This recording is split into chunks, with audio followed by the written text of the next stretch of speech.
Bonsoir, Madame Oué. Bonsoir, Monsieur Ngoma. Merci d'avoir accepté notre invitation. Alors, concrètement, pour celles et ceux qui ne vous connaissent pas, qui est Madame Oué?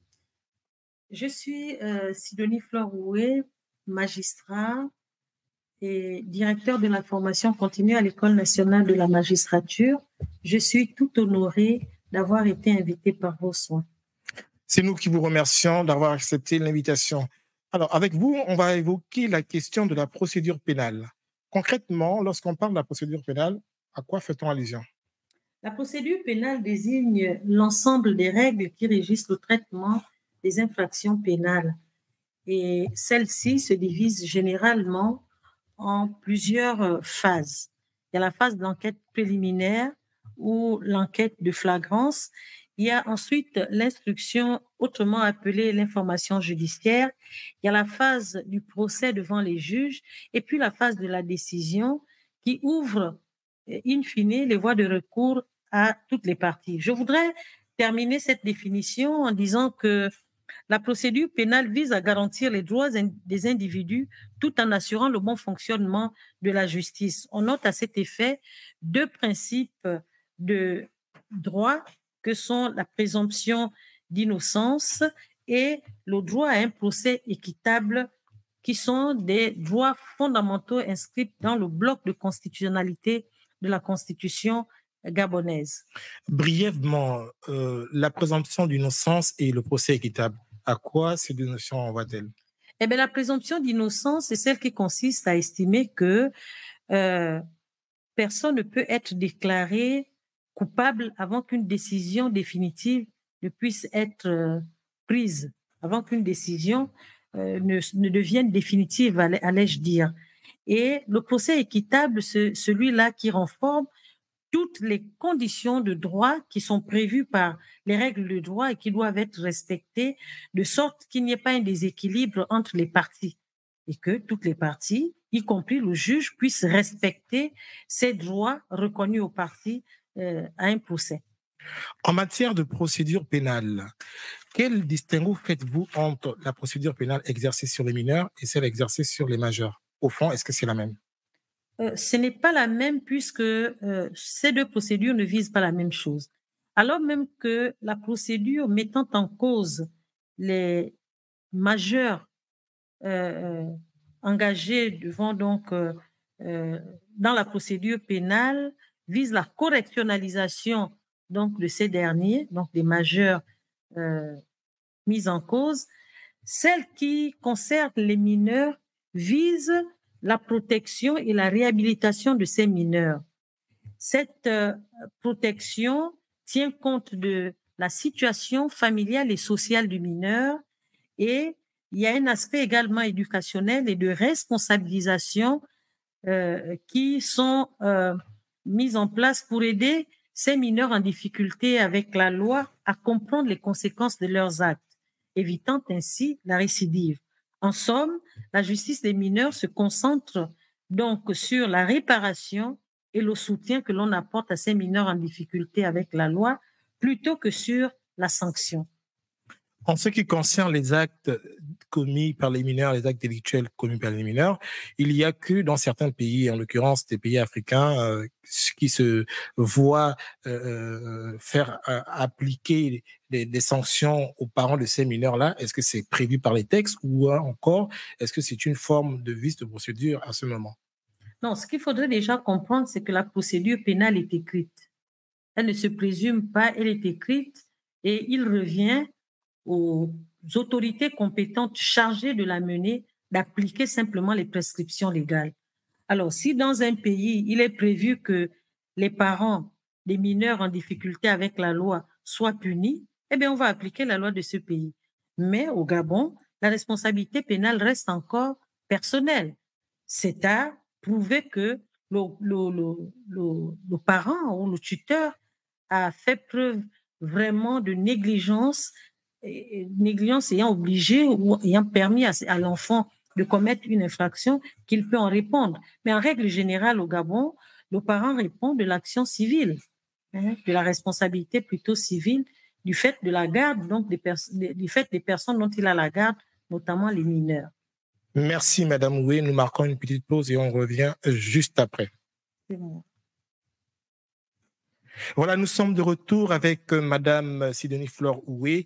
Il y a que sur les réseaux sociaux, il y a une affaire qui fait écho, cette affaire du jeune homme de 15 ans qui, soit-il, a violé les articles 157 158 du Code pénal au motif qu'il a pris un t-shirt à l'effigie du président de la République. Il a mis ce t-shirt où il ne le fallait pas et aujourd'hui, il est traîné devant la justice. Est-ce que selon vous, la façon dont la procédure a été entamée a été respectée ou il y a un vice de procédure?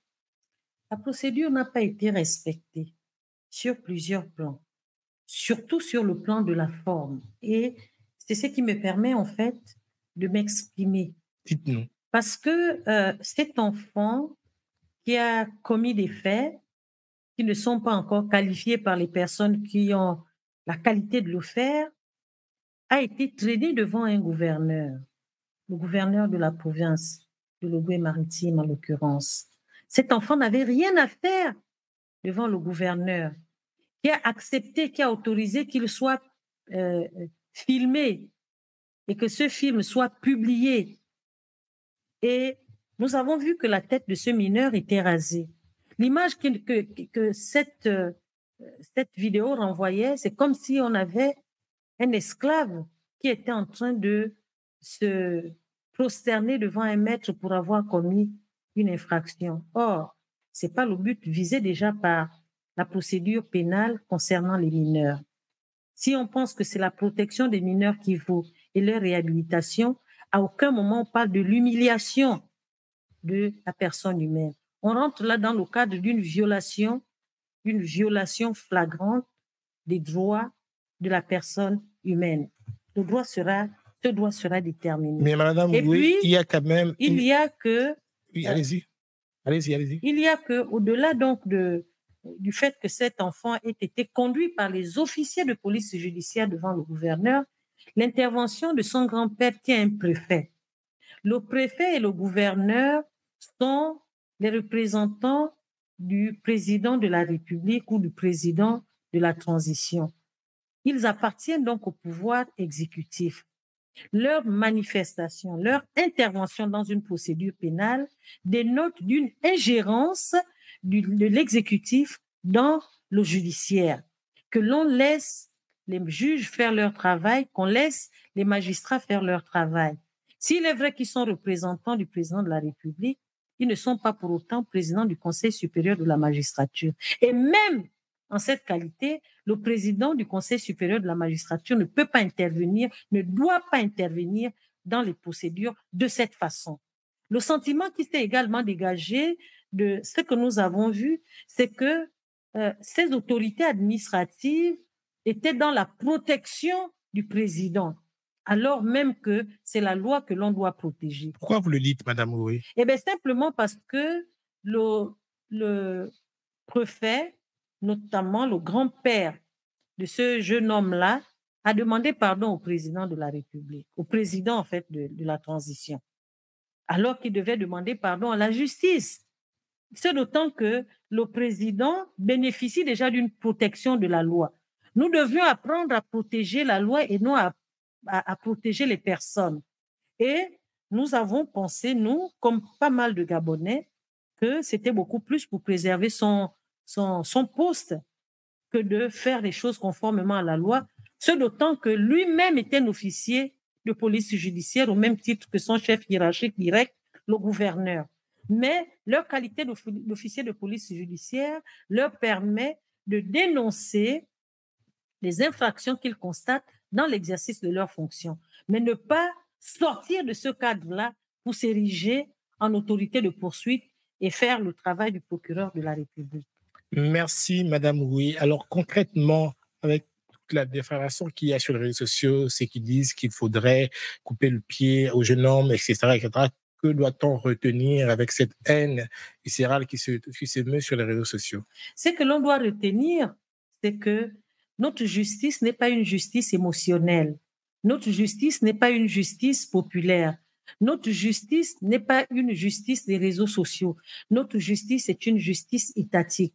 C'est une justice étatique parce que un pan des agents de l'État, en l'occurrence les députés, ont fait un travail.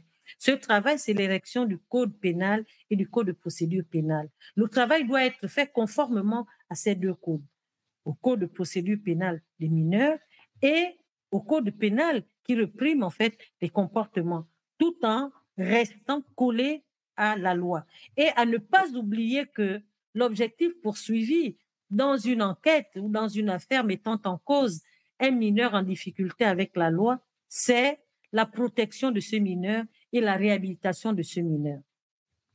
Merci, Madame Oué. Merci, chers amis internautes. Nous vous disons à un prochain numéro. Bonne soirée chez vous. Au revoir.